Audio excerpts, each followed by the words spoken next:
Late start to Tim and Joel call it in the ring.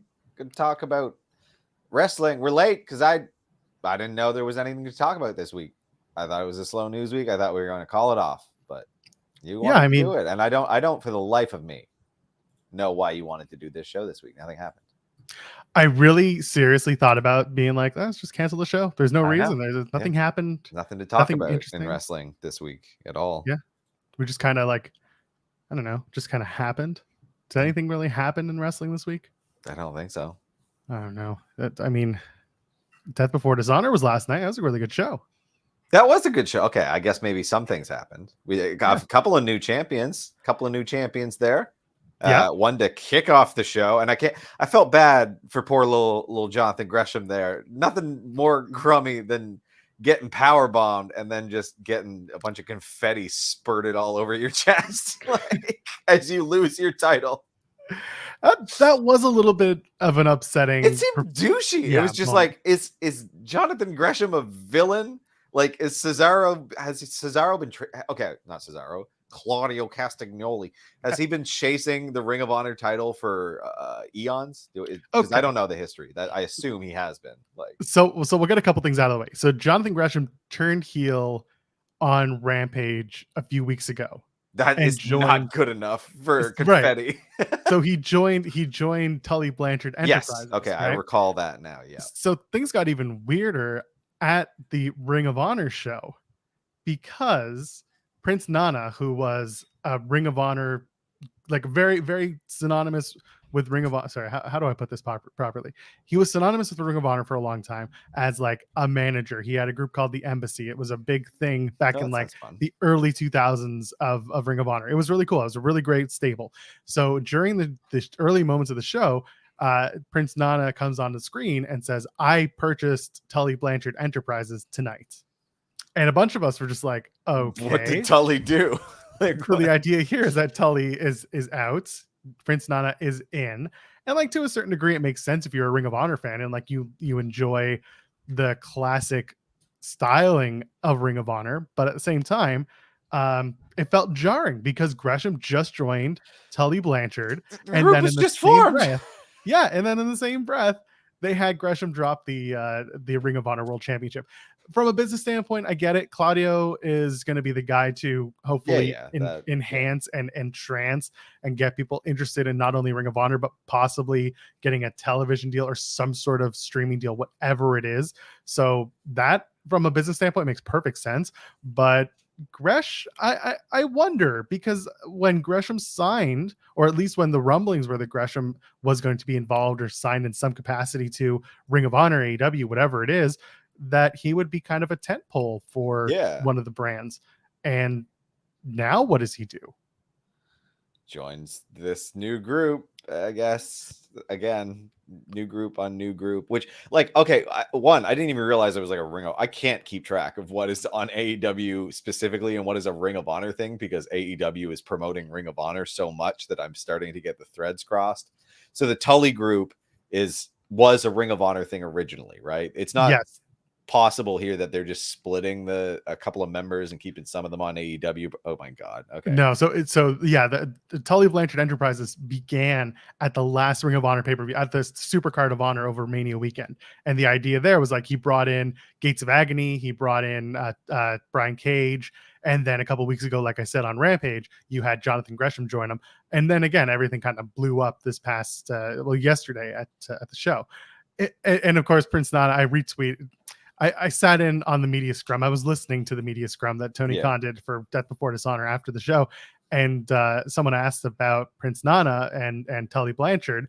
And TK kind of danced around the Tully thing, said he's welcome back anytime, but basically said like he's older, so he doesn't need to be around as much. I don't know what the situation is, doesn't matter. And then I mentioned Prince Nana, and of course Nana either follows the Fightful account or vanity searches like a mofo, because he retweeted my tweet and I was like, oh, come on. Yeah. Okay, So so it sounds weird. like maybe rampant speculation, but like maybe Tully was just like, a dispute about something. I'm too old for this shit, and then he walked away or something. Like, Maybe it could have been that. It could have been that Tully was just like, "Do you really need me here? Because yeah, you don't have." Maybe again, who knows? There's a plethora of options. It could have been. It could have been. It could be a money thing. It could be a creative thing. It could be Ring of Honor had plans to have some sort of television or streaming deal in place by X time, and X time passed, and Tully was like, "Well, if I'm not going to be here to enhance that opportunity, I don't need to be here," and that's yeah. that. TK said in the scrum, like doors open, he can be back anytime. It's a pretty common sentiment that comes along with a lot of these. But the show itself, so yeah, Claudio is the new Ring of Honor champion. That was again really good match, really just jarring finish. I something felt Yeah, it was like off a to me. 13-minute match. It was very strange. Like it started strong too. I really like the opening. The swing, man. I don't know how people do that. Puke immediately. I don't get it. Lots of Seems practice. brutal. Seems Yeah. brutal. And yeah, this is the match itself. It was fine. It was just Yeah. now a lot of the questions become what happens next with Jonathan Gresham. Those who saw they saw that they saw that Gresham deactivated his Twitter account, and that can mean a few things. One of the things it can mean is he's just like pissed and was like, I don't want to deal with this. Like I'm taking a social media break. The other thing could be maybe there's a rebrand coming for Gresham. Maybe after all the conversations that Gresham had and all the quotes about Gresham being like, why can't I just be a really good wrestler? Why do I have to have a gimmick? And like, and you know, I'm gonna give full marks and full credit to Philip Lindsay, who hosts Yeah. one of the Yeah. hosts Yeah. of Grapsity here on the channel. He talked about, you know, how black performers, and this isn't my story to tell, this is my conversation to have. So check out Phil Lindsay, but he talks about how black performers are often expected to have some sort of gimmick to their wrestling persona, and they can't just be really good, solid wrestlers. And that's an okay gimmick to have. Not everyone should have it, but like The guy doesn't need a gimmick. He does, look, he doesn't. okay, whatever. He walks out with the octopus mask, and I thought that was kind of silly, but that's probably because people are constantly bugging him about having some stupid gimmick. The dude is 5'4" and has incredible powerlifting numbers and is a great technical wrestler. That's all the gimmick you need, man. Yeah. 500 pound deadlift at 5'4". He's an imposing 201 dude. pounds at 5'4". Like Yeah. he is interesting enough as it is. Yeah. And like, you know, the 5'4" piece, Jordan Gray's his wife was posting some stuff on Instagram because people were being real crap. And I think it could be he's just taking a social media break after all the toxic idiocy coming out of people. Because like you get a match like that where you're facing Cesaro, who stands like a solid foot taller than you. Like it, you know, a lot of dumb takes. So could just be that. Well, there are no dumb takes here. If you leave us a thumbs up on There's this some video, dumb takes here. You there's some can't. dumb takes. I'm sorry. You're right. I need an out. I can't. You're right. Dumb takeless. Oh man, leave that's us not our thumbs up. brand. I know, that's true. We're full of dumb takes. It's wonderful. And Yeah, then people yeah. shit on me later. They're just like, how did you get this right? It's like, I just didn't think about it. Yep. Subscribe to us here at Fightful Overbooked. We're on our way, moving up the chain. We have over 13,400 subscribers. We're trying to get up to, let's say 20,000. I don't know. Just keep subscribing and tell your friends, because we drop content here every day. And leave us a comment if you're in the YouTube chat. Hello, how are you? Good to see you. You can also donate a super chat. It helps support us here at Fightful Overbooked. Helps us get your question or statement right on the air, and also interact with us a little bit more and supports us in a very helpful way. Thank you for that in advance. And also our Discord is up, the Overbooked Discord. There's a link in the description of this video. Come and check us out. We talk about wrestling. We hang out, watch all the shows, do the things. We're full of all the fun times. So you want to talk about that main event first, or then we'll segue into the big story, the real story? Dalton Castle and the boys winning the 6-man tag. Well, yeah, I mean, it's true.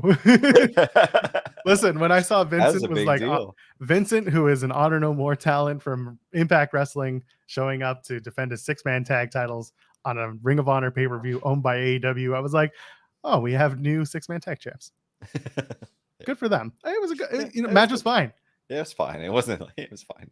No issues. I like that the boys are no longer just Dalton Castle's boys. They have some names. Yeah. Yeah, Cool. and that's good. Once upon a time, after Ring of Honor folded, the boys got a WWE tryout. So clearly they're being noticed, and they made the decision to stick around, do the Ring of Honor thing, and that's cool. So let's get to the main event. Let's talk about FTR and the Briscoes. They do a 2 out of 3 falls match. I was scared, Tim. I thought that they were going to go 60. I'm glad that they did not go 60 minutes. I like wrestling. I love wrestling.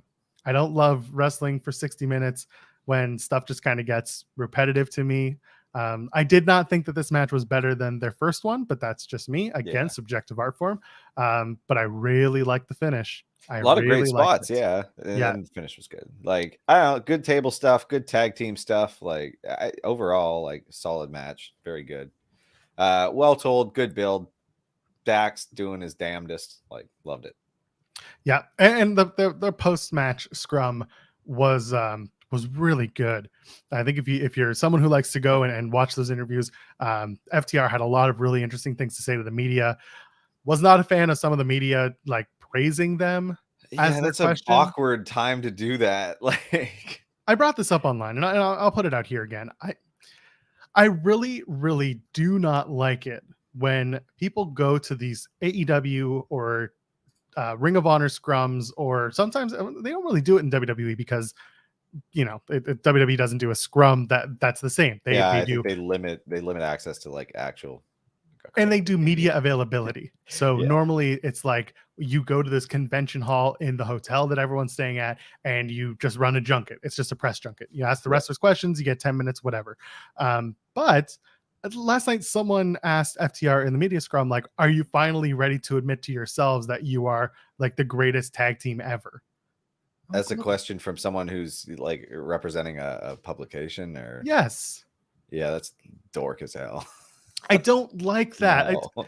It's the wrong forum for it. Like, do that on Twitter. Like, do it here. You can do that. Yeah, do it here. Right do it here. Stuff. Like, right here, right now. I can sit here and tell you, Tim, FTR are the best tag team ever, forever and ever. Amen. And I will probably disagree. They are very good, but that seems like too much. But totally fair. And I agree with you. I don't think I think they're great. I don't think they're the best ever, but someone out there does, and that's fine. Go ahead and tell those stories on your shows, your podcast, on your editorials, whatever it is. You're sitting in a media scrum with these wrestlers, with these performers. Don't sit there and just bow to them at the altar and say you're the best or you had match of the year.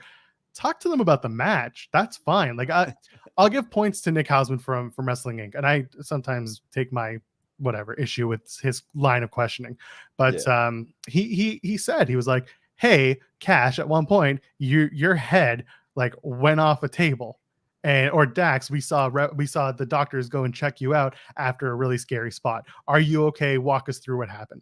Yeah, that's a question. Fine. That's a question. Yes. Whereas the other one, like, I take issue with how it's framed because it's a silly statement slash compliment formed as a question. And it's like, it's so artless. Like, it's just a really untactful way of being a dork in a forum where it's not really appropriate. So billions of better ways to ask questions.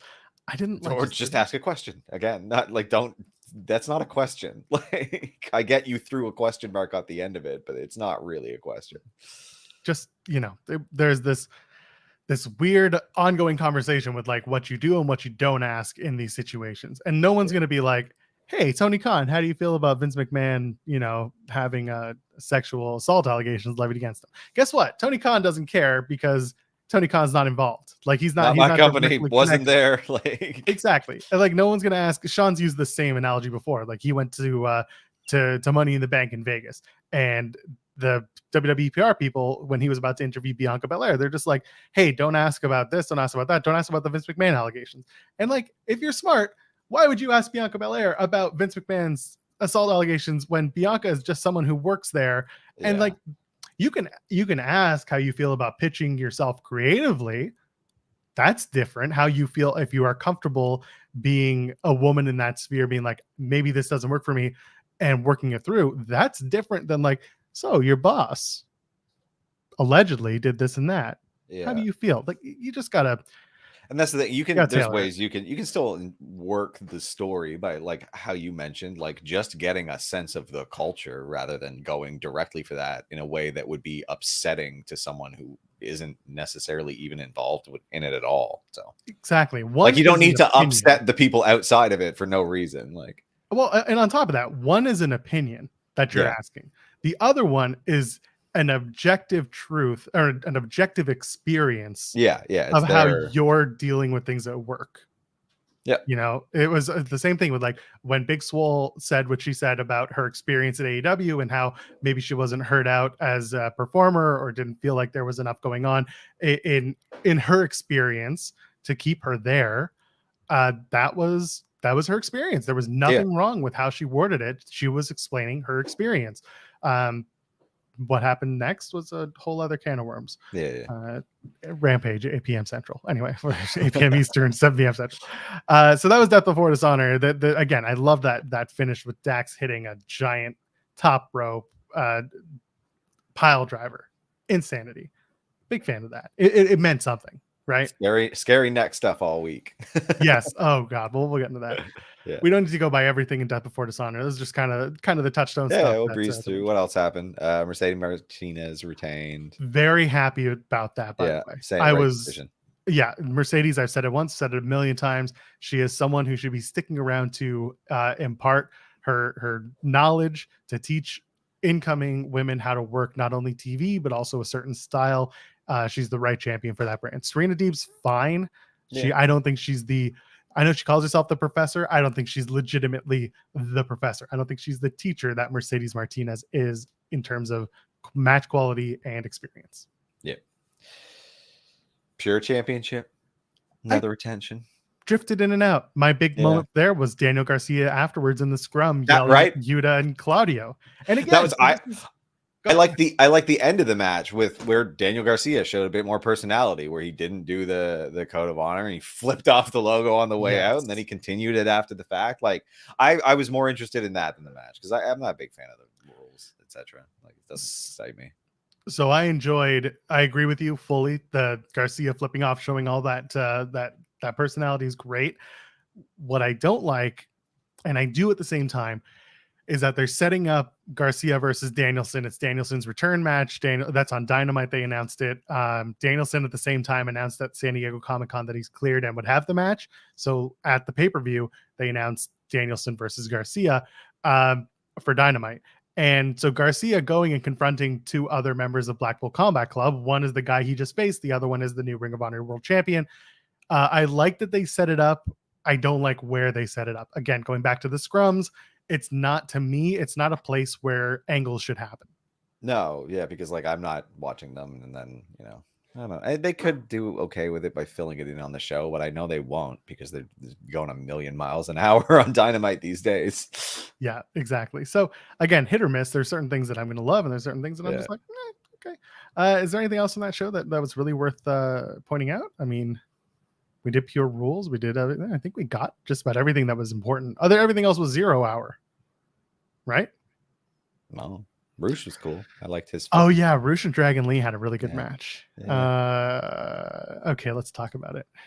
Roosh does no jobs, no yop. That's the Roosh way. Roosh doesn't lose. Roosh had a penchant everywhere he goes for being like, I'm not losing. And so TK must have been like, all right, fine, face your brother, I guess. You two can you two can argue about the finish. Match it worked for Goldberg. It works for Goldberg. It was a little different. Yeah. So Roosh getting the win. It was a good match. It always is when Roosh and Dragon Lee are involved in any sort of matchup. I don't think they faced each other one-on-one before. And at least according to Cage Match, I went in the middle of the match, took a look. I didn't see them having a one-on-one, but it was good. Really good match. Really enjoyed a lot of the spots. Very lucha match as expected. Definitely, yeah. Brothers from Mexico, it should be with experience. I think my favorite part was that there's a show happening in Mexico last night that had advertised both Roosh and Dragon Lee on their card. But it's like it's lucha culture that like there's a whole lot of bait and switch or just like promote it to the very end and then be kind like, of grifters. Yeah, it's kind of great. Yeah, it's kind of corny. But yeah, Roosh gets the win, and then they announce it's going to be Roosh versus Mox on Dynamite. And people are like, well, that's interesting. 2 reasons. 1, Roosh doesn't do jobs. And 2, Tony Khan at the press scrum was asked about it. And he said, well, Roosh deserves it because he's won 10 in a row in matches in Ring of Honor, AEW, and in Mexico. And that's the first time that TK's ever used this approach to explain why someone deserves like a high profile or a title match. And I'm like, I don't hate it, but if you're going to do this, it's going to open the door to like Evil Uno is the champion at this company. It's going to get a successful defense. Therefore, Evil Uno should be facing Mox for the championship. It's chaos, and it's going to be like they kind of are the king of the indies now, and like that's what if they're going to do that, that's what they're leaning into, which means that like everything ends up becoming canon, and it's going to get difficult for me to follow as someone who doesn't spend every waking hour following what every transpiring event. They shouldn't be king of the indie. That shouldn't be an aspiration. They should definitely pay attention to the indies. That's fine. Yeah. Tell me like so-and-so got to win a PWG this weekend. Sure. There is so much history with so many of the performers and a lot of the staff that have PWG experience. Use that. Why not? I see no problem with that. They did all night on Ring of Honor talking about, who's wrestled where. Talk about IWGP Tag Championships. Talk about everything that people have been. When you start invoking their win-loss record across multiple companies, I think it's a bit of a slippery slope. Yeah, because 1, it's cumbersome as all hell. Like, because who's keeping those records and tracking it all? Well, I guess you have a couple of websites. And then you want to go to Cage Match? Yeah, I literally was just like, oh yeah, Cage Match is doing it. Never mind. But like, yeah, I don't know. It becomes limiting, right? Like I don't know. I feel like if you can't focus on your own like reasonably manageably sized world, that you're just gonna kind of lose the thread. And I don't know that you're gonna create a thing that's gonna legitimately rival something like the WWE at any point if again you're not focused on your own brand. So I'm looking forward to Ring of Honor breaking off from AEW. I agree. Like I don't mind them. Like I understand what they're doing right now. They have to do what they're doing right now. Like I don't think it's the wrong decision to be cross promoting this stuff because they need to re-elevate Ring of Honor, but they do need that TV deal. And then once they get one, they can split them apart and keep them separate. But well, all right, let's do it. Let's talk about it. 20 minutes into the show. It's Friday, 4 p.m. Eastern. I don't know what you're up to, but I'm at home. I'm hanging out with my baby, and I was about to hop in the shower. Oh, there you go. Perfect time. I know. I'm paying attention to Rob and Maggie's show here on Overbooked because I had some time and I was just trying to, just show some support and hang out for a bit. And then the news dropped that Vince McMahon announced via Twitter that he was going to retire. In what, 3 sentences? Welp, I'm old. Gotta go now. See ya. Thanks for all the fish. Like 77, time to retire. LOL. See you down the road.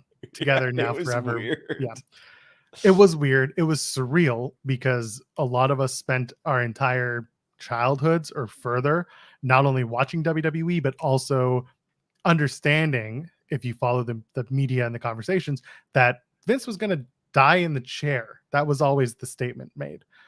He said as much like on McAfee's show not that long ago. Like, yeah. A lot of people were like, this is how it ends, not with a bang, but with a whimper. And to a certain degree, it's true. It's Friday. It's reality, the end of the news day. It's not a movie. Again, he didn't die in the chair. He has allegations against him. I think many people assume that because of when he decided to make the announcement official, Wall Street had just closed, end of trading day.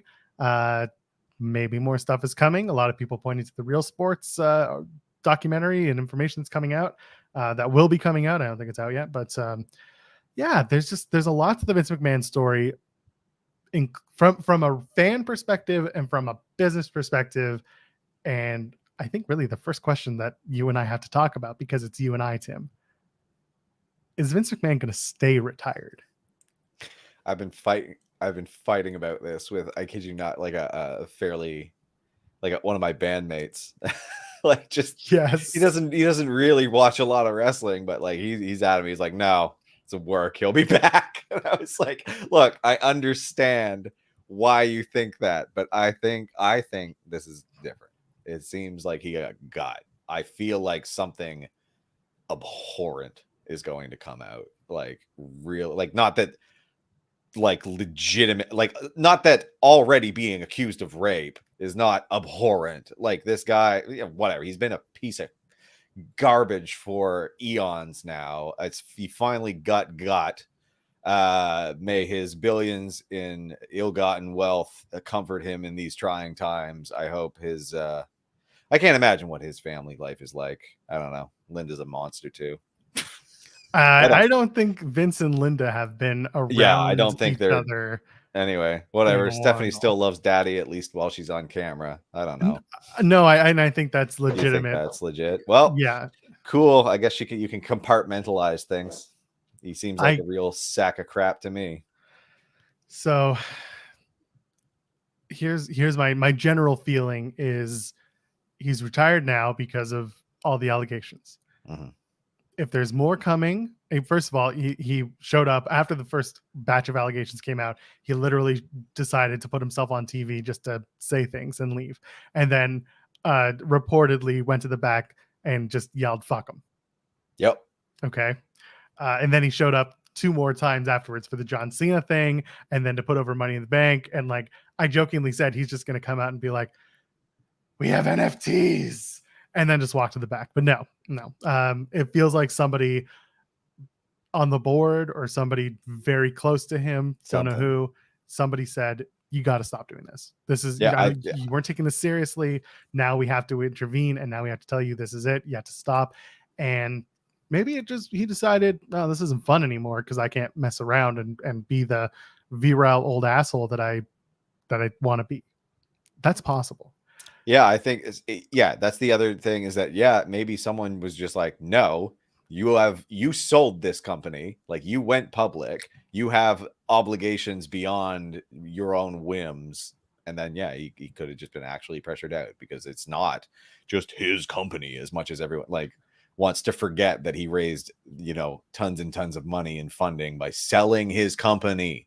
Like he might be the majority shareholder, which is another adorable talking point I keep hearing people like say is like, "Oh, well, he's the majority shareholder. Like, what's really going to happen?" Dude, they don't vote on day-to-day creative things with shareholders. Could you imagine if they're sitting in a boardroom and they're just like, "We want to put the title on Sheamus. All opposed." Yeah, exactly. Like, just call it an AGM every Monday at 4 p.m. before the. Like, no.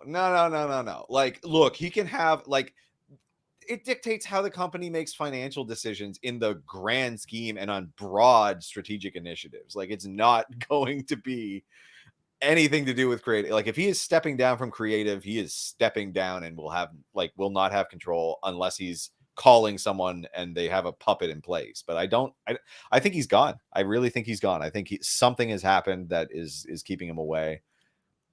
I think in 90 days, we're going to find out if he comes back or not. Yeah. And I say that because if more allegations come out, could be longer than 90 days, depending on the nature of the allegations, depending on what, how things are taken and expressed.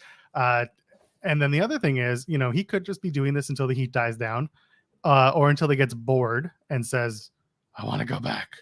And that's entirely possible too. Vince McMahon has also spent the majority of his publicly funded company's life explaining to people that the business doesn't run nearly as well without him at the helm. And now the next 90 days are going to be the test run. And again, this isn't talking about creative. We're talking about the day-to-day, the business side of things. Yep. If people see that Nick Khan and Stephanie McMahon are the ones running the ship, not Vince as the figurehead, as the person whose face is plastered all over everything. If in the next 90 days things don't change or things change for the better, then guess what? We're going to look at another 90 days, basically until the stock falls to a dramatic amount, or we see some sort of just massive shift that completely screws up his vision. Vince is out. So this is going to be a sobering reality for this billionaire who has that delusional billionaire mindset. Yeah, he had a mind for wrestling. He helped elevate this company. None of this stuff was done by one man, and I'm tired of that narrative. It's a story that Americans love to tell each other, and it's absolute horseshit. It's never been true. It's always blown up in their faces. He does not single-handedly pilot this juggernaut. There are thousands of employees and people with talents that he does not possess who manage the day-to-day operations of this. This company will continue to put out in this mediocre program for as long as they need until somebody with an actual idea steps in, if they even need to. Like, to his credit, he helped steer this thing into this branding empire where they can pop up a few stupid YouTube clips, sell a bunch of really ugly t-shirts, and just a bunch of crappy toys to children. Like, it makes money. All you have to do is give these people like a real half-baked catchphrase, and boom, you sell it to a bunch of children in America and India and Canada and like all over the world. Worldwide. So like it's you don't need Vince McMahon. He hasn't been doing anything for the last little while. What? Ooh, you stand up another rematch. Bravo, buddy. Like, and that's something that people are talking about, is that maybe the rematches will be there will be less of them. There'll be fewer. Yeah, of them. I think you'll get writers who are allowed to write without having their work thrown in the garbage 5 minutes before showtime, to the point where they're so like kind of strapped at that point, like they're handcuffed. Like you come up with all these ideas. An old man who thinks he's the king of everything throws your like day or 2 or 3's worth of effort in the trash a few hours before showtime. Yeah, you can't come up with something great. You're going to just kind of go and do the circus show and repeat what you did the week before. So like, I think you'll see writers who are allowed to do their damn job for once, which will be probably better, because like even a mediocre writer can do a better job than Vince scrawling in pen 10 minutes before the show starts. You'll see tag team wrestling get a little bit more attention. It's because at least, like, I feel like the writers' room almost certainly has their big board with all of their threads tying everything together and everyone's bloody motivations. They have done the work, because you're there for 8 hours a day, 5 days a week, doing something as a writer. Like, the problem is it gets shut off in this bottleneck. And with that bottleneck gone, I feel like the thousands of employees he's hired to do specific things can actually do their jobs, and you'll see a much better thing. Like it's the same thing with director, like the auteur theory in film. Like, no, it's kind of a lie. Like, the director has final say, but it doesn't happen unless they have a lot of talented people in the mix. Like, so many people are just not getting the credit they deserve, because this is a group project. Like, this is not a single person. So a few people have, not even a few, God, I think one of the biggest points of conversation have been Vince leaves, what changes, and are the changes immediate? Now, when it happened at 5 o'clock, so Sean Ross Sapp and I, we did a Q&A / podcast, whatever you want to call it. 2 hours. We did an hour 45, and we looked at the clock and we're like, SmackDown starts in 10 minutes. We got to get the hell out of here. By the way, the support was amazing. Like, I'm so happy that people were like donating super chats and like getting involved in the conversation, and not being weirdo dicks being like, you're getting worked. We didn't have that. We had a lot of good conversation. Now, some of the things that came up were like people saying, oh, I'm going to watch WWE for the first time in like X amount of years. That's great. I unfortunately need to tell you that don't expect anything to change, just because at 4 p.m. on Friday, Vince McMahon retired. Therefore, at 8 o'clock Eastern on Friday, SmackDown is going to be completely different. In some ways it was, and we'll talk about the Brock Lesnar stuff in a minute. We will. But at the end of the day, Stephanie McMahon loves her dad, loves his vision, and you can't just jarringly change everything in a moment's notice. A lot of the people who are there are still there and are going to be there as transitions begin. I think maybe you'll start seeing gradual changes. I liked, for example, you're not going to have Vince in the announcer's ears yelling at them every 5 minutes and making the show much worse.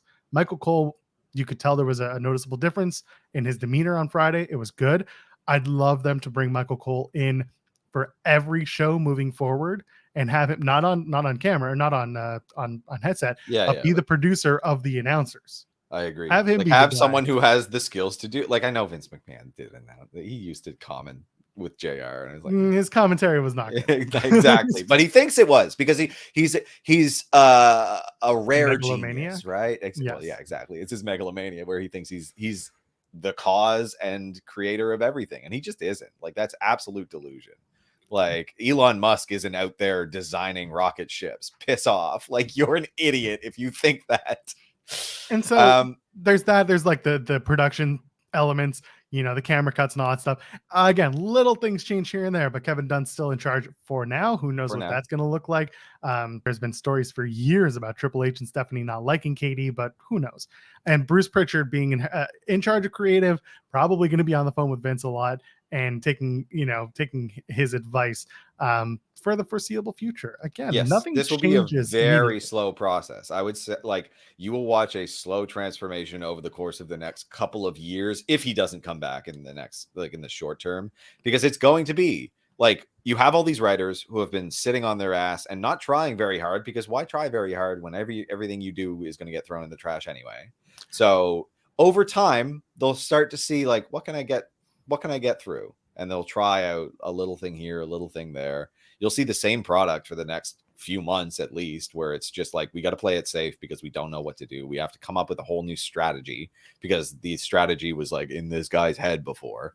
So, and also, I don't expect a lot of changes to the Vince McMahon vision, because there's a certain modicum of respect that people have for Vince McMahon, and I understand that. So we saw once the retirement went out, I kind of checked the quote tweets recently, and a lot of former employees, a lot of former wrestlers thanking Vince for an opportunity to be a part of the company, saying that it changed their lives in a lot of ways. And you know what? It's true.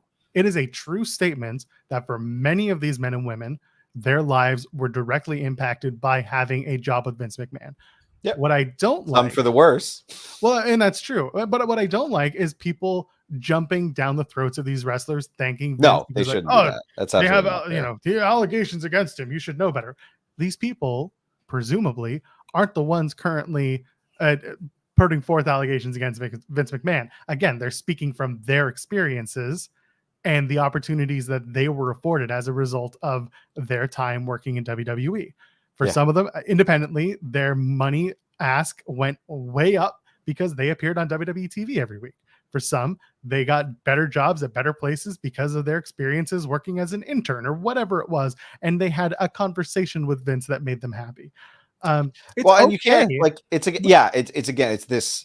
it's just the refusal to deal with the nuance of it. Like, no, I'm sorry, but like, people are complicated. Like, he would have been a perfectly fine and kind, and like he was a mentor to people. Like, different people had different experiences. Some people had absolutely monstrous experiences. Like, how many times have you heard someone say he was like a father to me? Yeah, 100%. I believe he truly was. Like, and I do too. And it's just, and I'm not going to sit here and be like, the man is perfect, and he certainly wasn't perfect, and but he also isn't like the most egregious human being ever to walk the face of the earth. I think there's a lot of nuance here, and in a world where a lot of people just it's binary, he's either evil or he's not. I believe that, on balance, he's evil, because you have to be to become a billionaire. Of course. I believe that without any sort of hesitation. But yeah, like, people are complicated. He's not, like, he's still a human being who, like, his daughter loves him. Like, his wife probably hates his guts, but like, different people have different experiences, and we're complex animals, right? Like, last couple of things before we shift back to TV. The creative changes. So we're talking about all the changes. Okay. I think a lot of people who are saying, maybe Theory's not going to be pushed, or maybe, the people that people aren't big fans of aren't going to get pushed. I think a lot of people need to also remember who hired Theory, who hired Riddle, who brought, it's the guy who is currently taking the role of talent relations, and that's Triple H.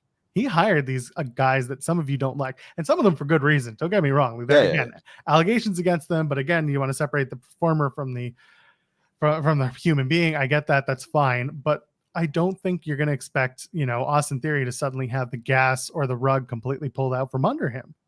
Yeah. It's just not a thing. Like, I don't know. I could see them over time changing directions, like depending on how things go. Like if he continues to do well, which he's doing a pretty good job of an annoying character, but like a good job, decent in the ring. Yeah, we'll see. They don't necessarily need to pull back all the way, but it could also lead to them being a bit more sensitive with people who have done not good things, considering the fallout from this. So I don't know, like, because that's one big takeaway, is that hopefully less people experience rape while working for the WWE. That's the best possible outcome of Vince McMahon stepping down, because bad creative is like a drop in the pan considering actual human lives getting kind of messed up. So, and now we talk about the potential for sale. So I think now more than ever, WWE is poised for a sale. We're talking about creative, and in the grand scheme of things, it's a fans versus the business mentality. As fans, we want to see a better WWE television product. We want to see things that are just produced better, whatever it may be. The things that we talk about on these shows, we want to see it. However, the shareholders, the stockholders, the people who invest in them, who speak with their wallets, they know that there's a lasting brand there. There is a brand that has been at the top of the pyramid for so long in the world of professional wrestling that they're just like, they're the Kleenex brand. Yeah, 100%. AEW is not Kleenex. WWE is Kleenex. Kleenex is not Kleenex. Kleenex is tissue. And people assume that the two are synonymous with each other. The brand is there. Now's the time to sell. But again, it's not going to be, probably not for another year, or at least until TV rights fees are coming up 2024. They're going to start talking in 2023. Maybe there's a chance to talk to NBC about just buying the whole shebang. Yeah. What do you think? Are we selling? When do we sell? What happens? Depends. There is the possibility that Vince comes back. It has to happen quickly, because if this gets dragged out, over the course of a few years, like, one, Vince doesn't get to play with his toy, which is going to grate on him. He'll probably want to sell and get the money. Not to mention, like, he's getting older. So, like, if it gets dragged out, I just don't think he'll be coming back, and he will probably sell it. If he comes back quickly, then we've seen all there is as far as allegations. Not that they're not enough to take him down, but I see people in the chat saying he still owns the company. Well, here's the thing. If you still own the company and you sell the company, you still make a lot of money from the sale. You get to actually realize those billions of dollars rather than just have it be. Yeah.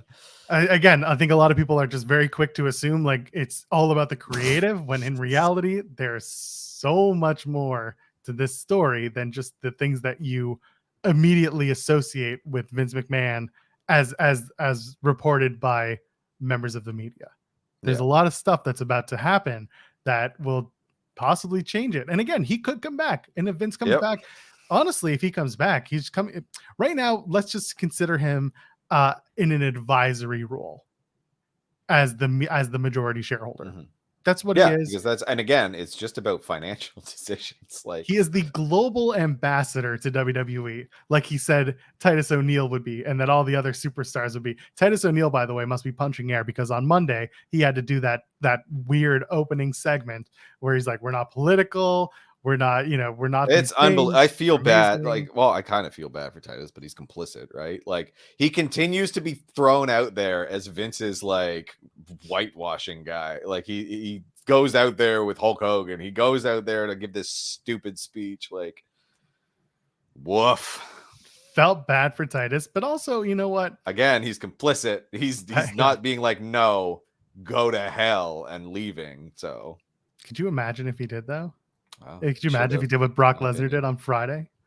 So this story, I love. Yeah, this but that's a great hill to die on, Brock. And then like we want to talk about grifters. We were talking about that Mexican promotion with the Roosh and Dragon Lee. Dragon Lee promotion. Yeah. Cool. You advertise Brock Lesnar. He comes out, he does a little dance, and he comes down to the ring and he does a little F5, and like it's like, oh yeah, great, glad I paid for that. Like, so that's after everything that happens. So Yeah, the story essentially is, Vince announced the Vince retirement.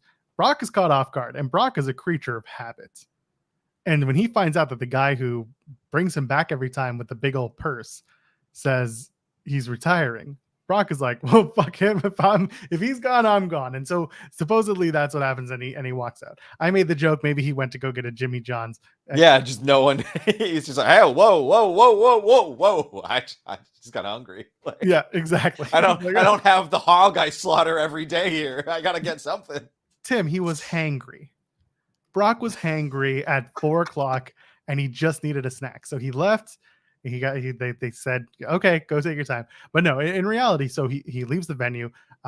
Lots happens between then. It's chaotic because not only do they talk about the fact that their boss is retiring, but also the fact that the show needs to be rewritten because Brock is like, I'm not going to be here. And then people have to call Brock and be like, hey man, cooler heads should prevail. And eventually Brock comes back because he's like, you literally only work 15 minutes a day. Please come back. Like, he's a businessman. And also he's a businessman. Yeah. It could have very well have been a power play for Brock. Whatever it was, he comes back to work. And yes, he was factored in for much more than what he did on SmackDown. The show was supposed to start with him, as far as I understood. Yeah. There was more that was supposed to be done because he's in the main event at SummerSlam, and there was the whole story from Cultaholic about WWE putting Goldberg on standby. And I'm like, if ever a time where you equated Goldberg to Brock Lesnar, this is the time. But anyway, like that was literally in case of emergency. That was their break glass. Yeah, exactly. Like Goldberg. So. Then they put together SmackDown as it was. And I made the joke even before the Brock walkout. I was like, Brock and Roman are going to see the Vince McMahon news and realize that SmackDown is completely useless to them because no one's going to be talking about SmackDown tonight. So now they're just throwing shit at the wall. And originally I meant literally like in anger, throwing shit at the wall. And then people actually took that as like throwing spaghetti at the wall, see what sticks, like just throwing ideas. And I'm like, no, that's much better. That's probably what they're doing. So inevitably Brock comes back. And by the end of the night on SmackDown, a bunch of dork ass internet fans are just like, Meltzer and Alvarez and Sapp got worked again. Buddy, have you never worked a job where your manager pisses you off and you go for a walk and you're just like, I'm not going back. And then guess what? You come back because you don't want to die, because that's what employment means is, you have to be able to feed yourself and stay housed. But exactly. Whatever. And like you could be in breach of like there's so many. He's got a compound and like 30 kids or whatever. He's got a hog to slaughter every day. There are consequences to actions of walking out, and Brock knows this, and so he went for a walk, and they called him and just like, all right, let's make it right. They made it right because they're professionals. And Brock came out and beat the shit out of Austin Theory. So that's fine. Whatever. Professionally beat the shit out of him. But the one that this is a more interesting story to me, Tim. The Max Dupree story. Yeah. Curious. So Max Dupree, LA Knight, Sean Ricker, whatever you want to call him. Oh, that last one. That's his real name. That's his real name. Yeah. Eli Drake. Yeah. I get he has a stage name. Yeah. That's a regular, very normal person name. So Max Dupree supposedly out of his own stable, replaced by Maxine Dupree, who, by the way, wasn't Ginny, and I got a whole boatload of feelings about that.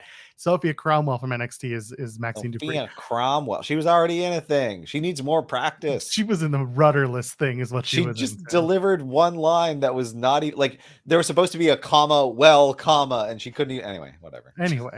So Max Dupree, LA Knight, Eli Drake, is no longer in his own stable, supposedly, according to PW Torch.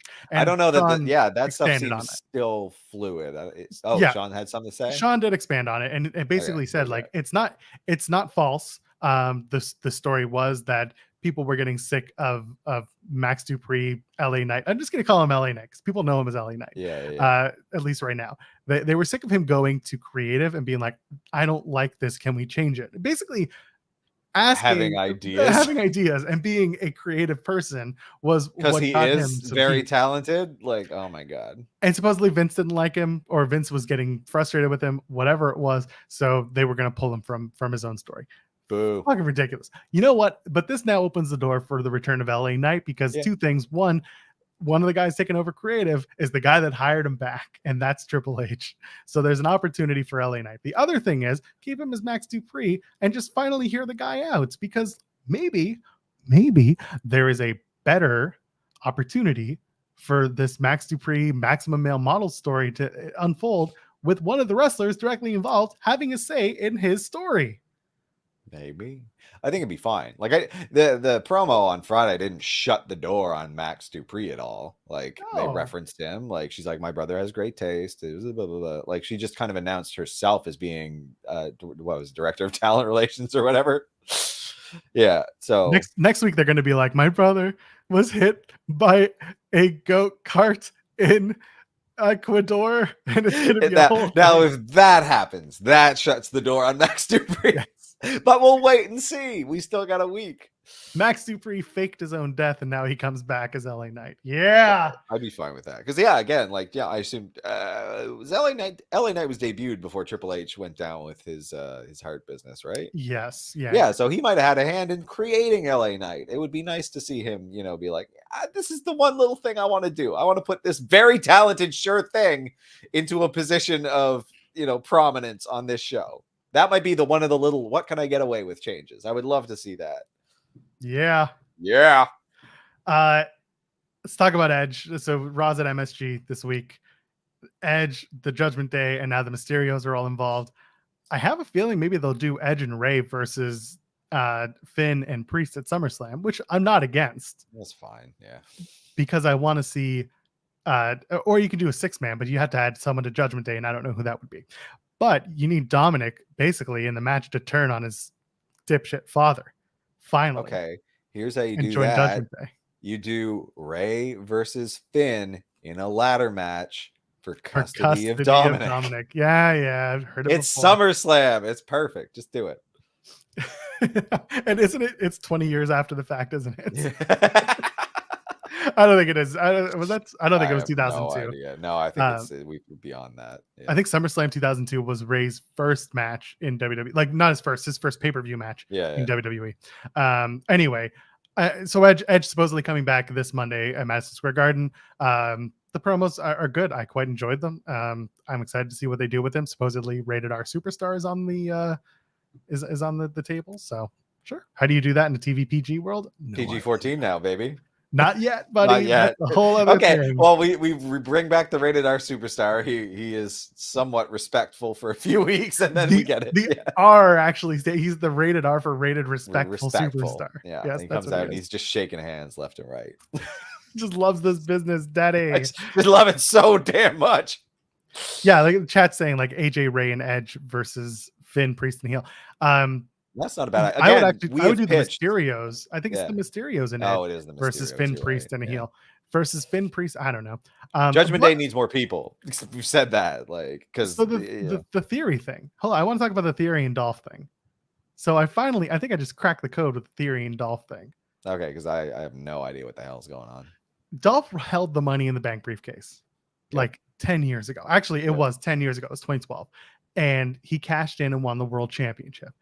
He wants to, it's going to start as he wants to teach Austin Theory how to be Money in the Bank champion and how to cash in and effectively use that briefcase to win a championship.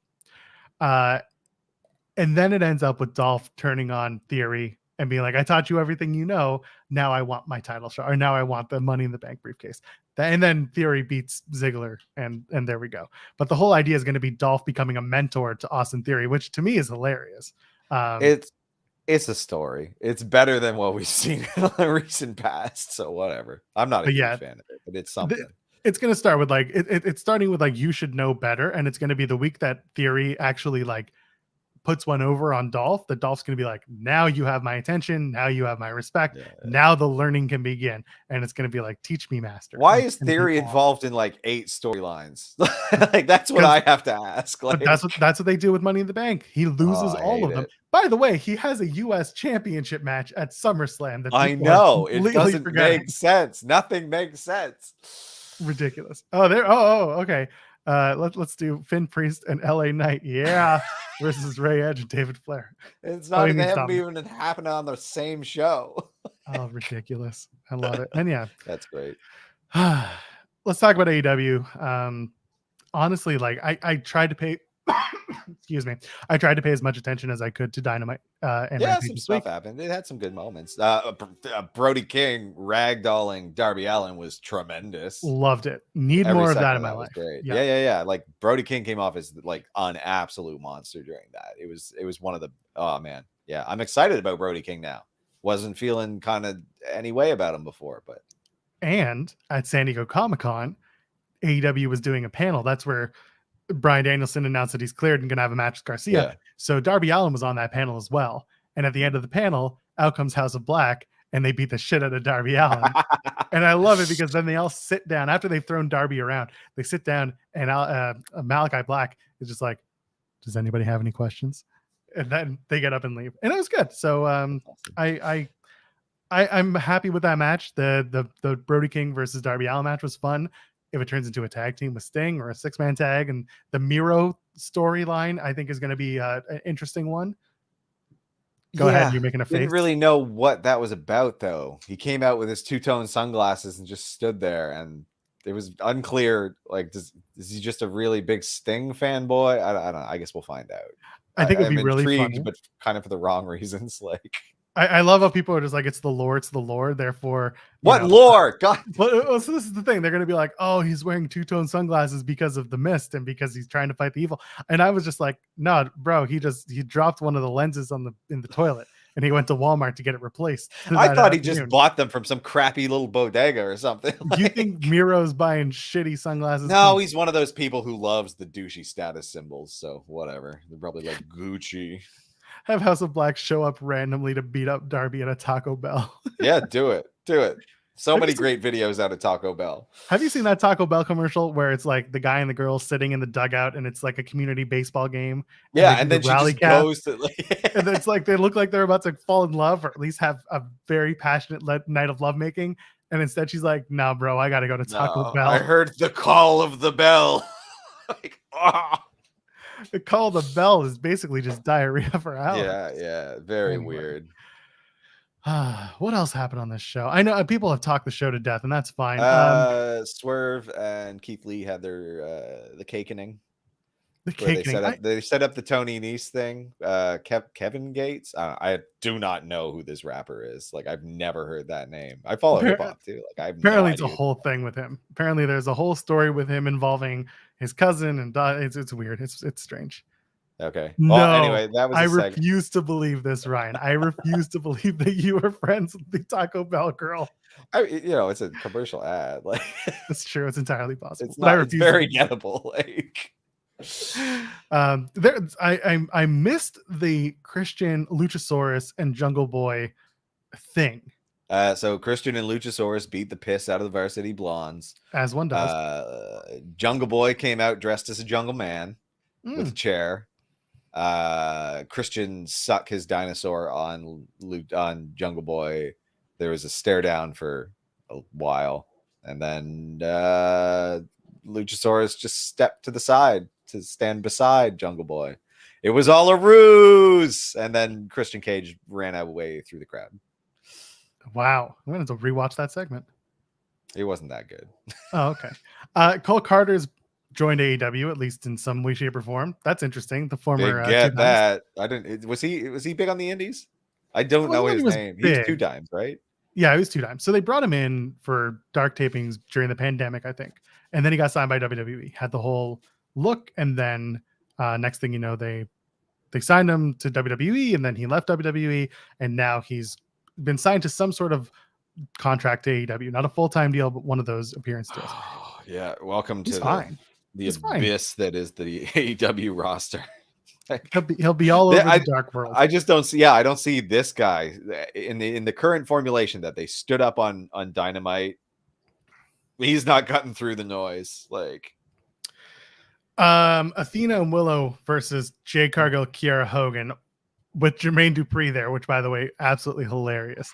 It was supposed to be a 6-woman tag, Yeah, and for some reason, Layla. Layla Gray and Chris Statlander were unavailable. Don't know what happened, or if it was a last minute choice just to change it. Strange to me, but that's what they did. What was even stranger was, so someone had tweeted Kate, because Kate and I go back and forth about the women's division in AEW, and they said, "Oh, 2 women's matches for Dynamite," and I said 2, and someone replied, "Oh, they're gonna do Thunderstorm versus, I think it was Deeb and oh no, oh god, what's her face, Rebel and what's her face, Britt Baker." Yeah, And I was like, they're not promoting that anywhere. that didn't happen. Didn't happen. Hasn't been. It was like I wasn't part of anything. So anyway, just Yeah, Britt and Jamie came on to do a backstager with Thunderstorm. That's it. Either way, they did this Athena tag match, and sure, it's fine. I'm just kind of getting bored of the same thing over and over again. They put I don't Willow up there understand because she was what- on the Ring of Honor show. Why is the women's champion now in a tag team? Like, I don't care for that. It's all right. A lot of people saying it's because they're going to introduce AEW Women's Tag Better Championships. hurry But the guess hell what? up. They've done this before, and it did not end with Women's Tag Championships. Sure so I didn't. don't know what they're doing, and I'm equally a little frustrated. It should end with Toni Storm turning on Thunder Rosa and going to a match at All Out. Yeah, and winning at that point, if this is where it's going, as far as I'm concerned. Like, either way, that was the women's division match, and then the main event: barbed wire everywhere. Barbed wire everywhere except on the shark cage that didn't include Sammy Guevara. The key may have well have been barbed wire. Yeah, it just wasn't fun. I'm sorry. It was messy. Did not it was like just this match. really messy. Yeah. And like Jericho, to his credit, he keeps going. He'll do these brutal matches and he goes all in on them. But it was like, this was just chaos. And then the finish, like the end after Eddie loses and then just whiffs that shot, and commentary like says it was rough. The whole thing was kind of sloppy.